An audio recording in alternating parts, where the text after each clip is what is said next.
Okay, so here's the Hulkbuster.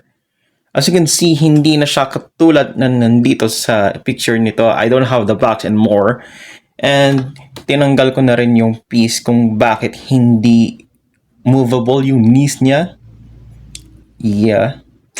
For me, this piece is just for, I don't know, modular builds or whatsoever. Kasi for me, a mech is not a mech without movable knees, at least.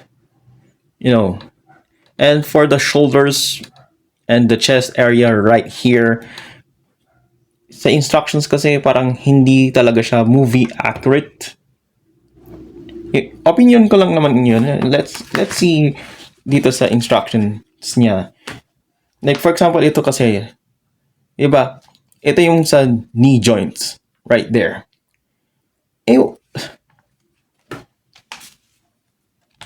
Ito yun eh. Ano yun? Like, what is that? Not disappointed, but I need at least working knees. For this one, not so bad as well, yung chest area dito sa instructions. Pero, come on. Para sa akin, hindi siya ganun ka movie accurate. Yeah. Well, meron pa rin mga parts. Like, for example, this here, this, hindi ko alam kung anong, ano nito, pero it's like a shield, kind of. It's like in the movie na rin kasi na meron siya nito. Hindi ko tinanggal yan. Ito, yung mga may stickers, hindi ko siya tinanggal. Pag tinanggal ko to, ay tinanggal. If I move this entire arm away, hindi ko tinanggal to. Still, nandyan siya. When it comes to the feet or foot, on obviously, nakita nyo yan? Dati ito lang yung nandun mismo. Ngayon, nilagyan ko siya ng isa pang kind of layer, as you can see right there. But yung design niya is still the same.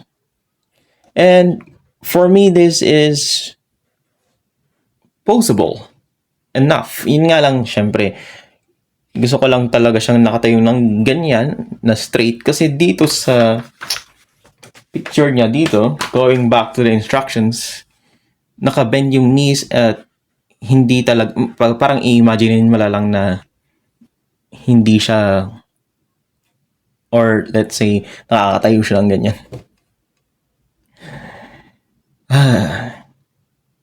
Me being a purist, yes, check. I'm sorry about the instructions, but yeah, come on. Yeah. Still, at least, yung mga parts na nandito, ganun pa rin. I didn't part out. I just added some parts. Ito, wala naman talaga to sa, ano na yan. Meron na ako nito eh. Sa, obviously, collection ko of dark red pieces. Like, may mga parts talaga na iba na eh. Like, for example, here, dito nga sa likod eh. Hindi siya itong parang dark red version of the gold bar. Is it a gold bar? Yeah. Meron pa rin kasing ano yun. Siguro naman, no, na purist na kagaya ko. Like for example, itong piece na nandito na hindi makafocus. Ayun.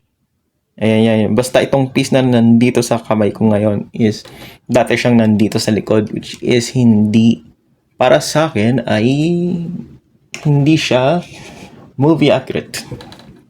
And tumitingin din ako sa internet kung anong itsura ng Hulkbuster dun sa Age of Ultron.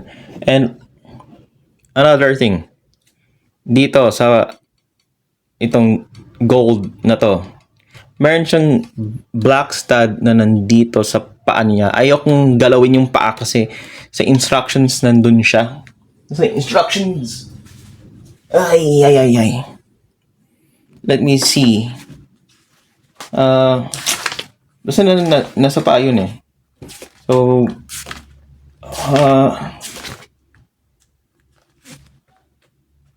there you go. Ito, like this one here, right here, tinanggal ko tong block stud na yan na ilalagay mo siya dapat dyan. As well as yun, yung parang effects parts. I call them like the effects parts kasi it's like when you put them in there, it's like it's flying, right? Pero for me, it's a toy na, you display them standing right there with the Hulk and the other characters. Yeah. And that's gonna be it for this vid. And comment down below kung ano mga insights nyo about dito sa ginawa ko na to. Kasi, yeah, it's kind of leaning right now. Pero, yeah.